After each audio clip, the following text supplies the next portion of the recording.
Parmi les nombreuses contradictions qu'il a vues, il y a par exemple dans Genèse 32:30 où il est dit « J'ai vu Dieu face à face et mon âme a été sauvée ». Et dans Jean 1:18, on dit que personne n'a jamais vu Dieu. Une contradiction claire.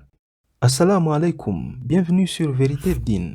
Cet ancien évêque s'appelle Cléopas Daklan. Il était l'un des évêques les plus importants dans l'église orthodoxe des Philippines. Il avait servi dans cette église pendant plus de 21 ans et avait été un fervent prédicateur pour amener les gens au christianisme. C'est un érudit qui a étudié intensivement la Bible dans 3 langues différentes, le grec, l'hébreu et l'araméen, qui est la langue originale de la Bible. Il était considéré comme un expert de la Bible. Mais il lui a fallu juste quelques secondes pour se rendre compte qu'il a été dans l'obscurité toute sa vie sans le savoir. Et à partir de ce moment-là, sa vision des choses a complètement changé. Voici ce qui s'est passé. En tant que responsable religieux, il avait l'habitude de se documenter de façon quotidienne. Il s'intéressait même à d'autres religions, y compris l'islam. C'est ainsi qu'un jour, il tombe sur une vidéo dans laquelle un prédicateur musulman parle de l'unicité de Dieu, en insistant sur le fait que Jésus n'est pas Dieu ni fils de Dieu, mais plutôt messager de Dieu. Ceci n'était pas du tout nouveau à ses oreilles, parce qu'il l'avait entendu maintes fois avant et n'y croyait pas du tout.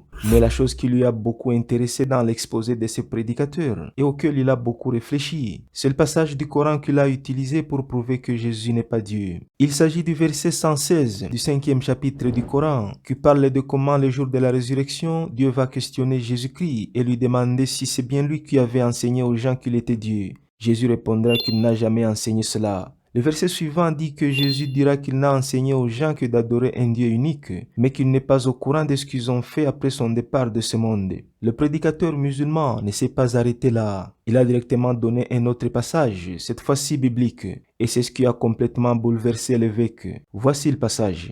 Jean chapitre 17, verset 3. Or la vie éternelle, c'est qu'ils te connaissent, toi, le seul vrai Dieu, et celui que tu as envoyé, Jésus-Christ. Dans ce passage biblique, Jésus enseigne 2 choses. Premièrement, il dit qu'il n'y a qu'un seul Dieu. Deuxièmement, dans ce passage, Jésus dit qu'il est envoyé ou messager de Dieu. C'est exactement ce qui est dit dans le passage du Coran. L'évêque de Klan est profondément touché par les explications de ces 2 passages et commence à avoir des doutes sur sa propre foi. Il décide alors de consacrer du temps pour relire la Bible afin d'examiner s'il n'y a pas d'autres passages comme celui-là. Et à sa grande surprise, il tombe sur des contradictions innombrables dans ce livre. Et ce qui fait la différence, c'est que cette fois-ci, il lit la Bible avec un esprit ouvert, critique.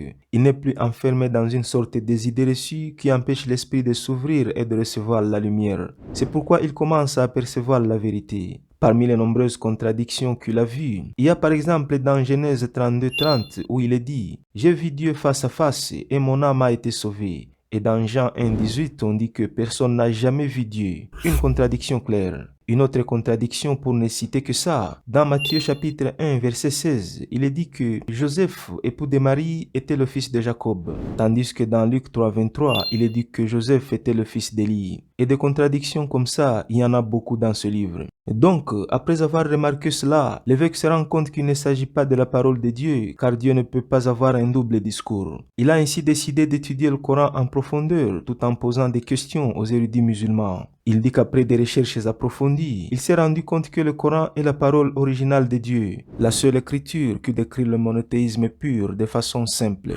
Il dit que parmi les versets du Coran qu'il a beaucoup aimé, il y a les 4 versets de la sourate Al-Ikhlas. C'est le 112e chapitre du Coran qui parle de l'unicité d'Allah. Il ajoute qu'il a aimé cette sourate parce qu'il décrit l'unicité de Dieu de façon très simple. Il dit que pendant toutes ces années où il s'élevait comme évêque, il avait toujours un doute sur le concept de la Trinité. Il dit que ce n'est pas logique que Dieu soit composé de 3 entités. Une autre chose qu'il avait du mal à comprendre dans le christianisme, dit-il, c'est la mort de Jésus. Il dit qu'il ne comprenait pas comment un Dieu d'amour aurait pardonné les humains qu'il a créés seulement après avoir sacrifié quelqu'un sur la croix. En plus, sacrifier son propre fils.